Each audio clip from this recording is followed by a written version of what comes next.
Efésios capítulo 6, verso 11 diz: Revesti-vos de toda a armadura de Deus, para que possais estar firmes contra as astutas ciladas do diabo. É interessante você reparar a expressão para quê. Ele nos chama a revestir-nos de toda a armadura de Deus, para quê? A expressão para quê indica propósito, finalidade.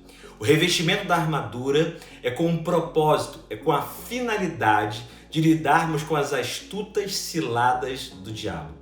Logo depois, no verso 12, ele diz que a nossa luta não é contra carne ou sangue, ou seja, contra pessoas, mas sim contra principados e potestades. E no verso 13, ele diz: portanto, tomai toda a armadura de Deus para que vocês possam ficar firmes.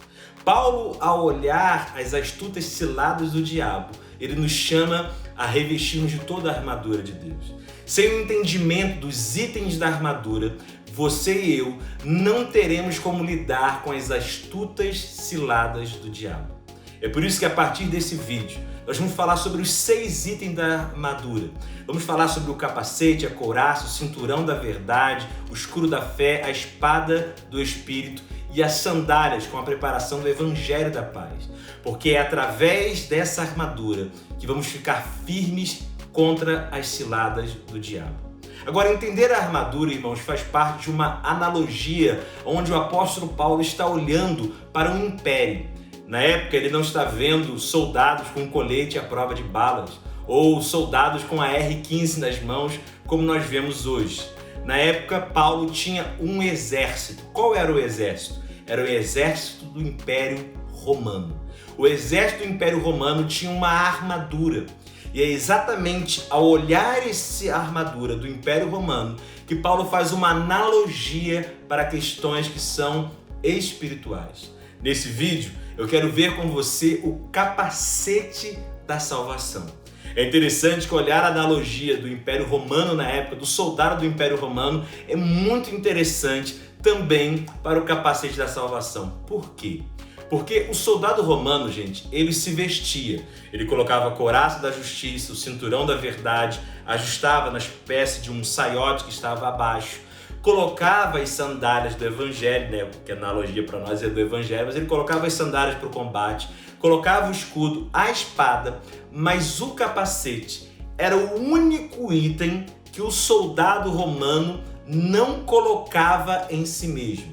Na verdade, ele tinha um escudeiro que ao seu lado colocava nele o capacete. Então, o escudeiro, ele trazia o capacete à cabeça do soldado. Não era o soldado que colocava em si mesmo, era o escudeiro que colocava tantas vezes sobre a cabeça do soldado. Para indicar o quê? E por que o apóstolo Paulo usa o capacete como analogia da salvação? Porque a salvação não é algo que nós tomamos para nós mesmos. Nós recebemos, não de um escudeiro, mas do Senhor dos Senhores, o Rei dos Reis. Os capacetes da época eram formados de bronze, podiam ser formados de outro metal, mas o nosso capacete, o capacete da salvação, tem a graça como material que o formou.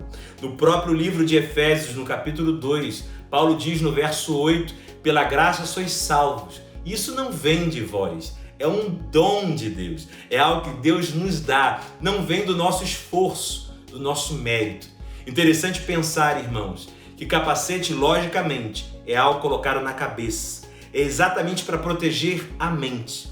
Para proteger a mente, Deus nos manda estarmos com o capacete da salvação, com a mentalidade da salvação, a mentalidade da graça.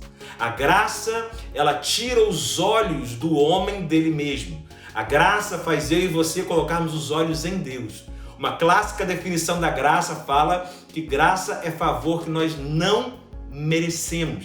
Então, a salvação, a mentalidade salvo, a mentalidade da graça que vai nos proteger contra as astutas ciladas do diabo é algo que protege os nossos pensamentos.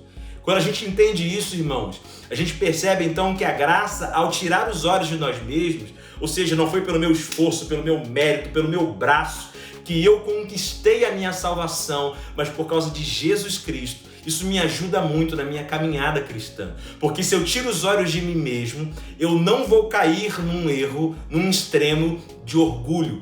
Eu não vou achar que é o meu mérito, as minhas obras que me salvaram. Agora, isso não se resume simplesmente ao canal de entrada ou à porta de entrada da salvação, mas a vida como salvo, a vida como cristão, depende dessa consciência da graça de Deus. Eu percebo que algumas pessoas, depois de 10 anos de cristianismo, 10 anos que se converteram, 15, 20 anos que se converteram, começam a praticar boas obras como orar, jejuar, ir à igreja e tantas coisas que o Evangelho nos chama a viver, e eles começam a colocar a sua confiança no seu próprio mérito. Começam a dizer, não, eu recebi essa bênção porque eu orei muito, eu recebi essa bênção porque eu fiz isso ou porque eu fiz aquilo. E não dizem que receberam a bênção por causa da graça. Veja, irmãos, eu e você podemos e devemos fazer boas obras. Eu e você devemos orar, devemos jejuar, mas tudo que nós recebemos, por mais que nós oremos, o resultado, a origem é a graça de Deus. Quem tem a mentalidade da graça não cai na cilada do diabo, que é o orgulho. Não fica refém e muitas vezes presa fácil para ações malignas de principados e potestades por causa do orgulho. Mas quem tira os olhos de si mesmo também não entra numa autocomiseração. Veja, entenda bem o que eu vou te dizer. Quando você deixa a mentalidade da graça tomar a sua mente, você não vai para o orgulho extremo, mas você também não vai para a autodepreciação extrema. Tem gente que fala assim, pastor, eu não mereço isso. Ora, irmão, seu não merecimento não é limitação, é a razão pela qual Deus quer derramar sobre a sua vida. Me deixa dizer isso de novo. Seu não merecimento não é a sua limitação, é a razão por Deus querer derramar sobre a sua vida. Então, quando você diz, eu pequei, eu não mereço que Deus me perdoe, eu não mereço ser curado, eu não mereço isso. Ora, irmãos, isso é exatamente a razão para a graça se manifestar na sua vida. Tem gente que fica numa coisa assim, eu não mereço. Irmão, largue disso, abrace a mentalidade da graça. A mentalidade da graça entende, eu realmente não mereço, mas eu vim buscar a um Deus que não faz porque eu mereço, faz porque Jesus Cristo merece. Não faz baseado em mim mesmo, mas faz baseado no que Ele fez. Essa mentalidade salvo, essa mentalidade da graça, irmãos, nos protege, nos guarda de extremos de orgulho ou de extremos de autodepreciação. Quando você entende isso, surge algo maravilhoso que Davi, quando pecou, ele pediu ao Senhor, Senhor, restitui-me a alegria da salvação. Gente, tem algo que nos protege contra as astutas ciladas do diabo. Sabe o que é? É a alegria da salvação. Você pode estar com problemas financeiros, problemas na família, mas tem uma coisa que está coroando a sua e a minha cabeça, é o capacete da salvação. É a salvação e isso deve nos dar alegria. Quando os discípulos voltaram, todos eles felizes, porque expulsaram demônios, porque curaram enfermos. Sabe o que Jesus diz? Não se alegrem por isso, mas alegrem-se, porque o nome de vocês está escrito no livro da vida. O nome no livro da vida era a condição, a dimensão de estar salvo.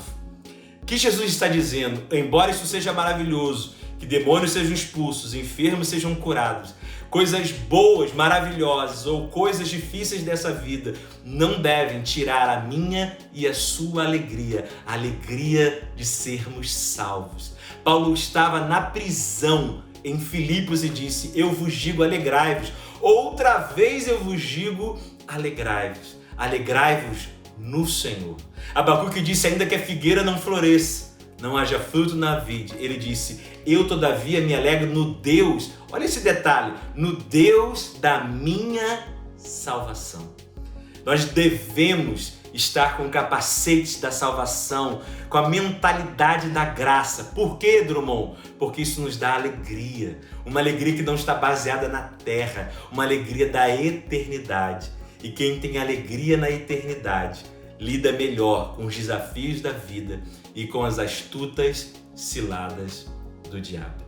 Te espero na próxima quarta, para a gente entender juntos a couraça da justiça. Vamos juntos mergulhar mais e mais no entendimento da palavra de Deus.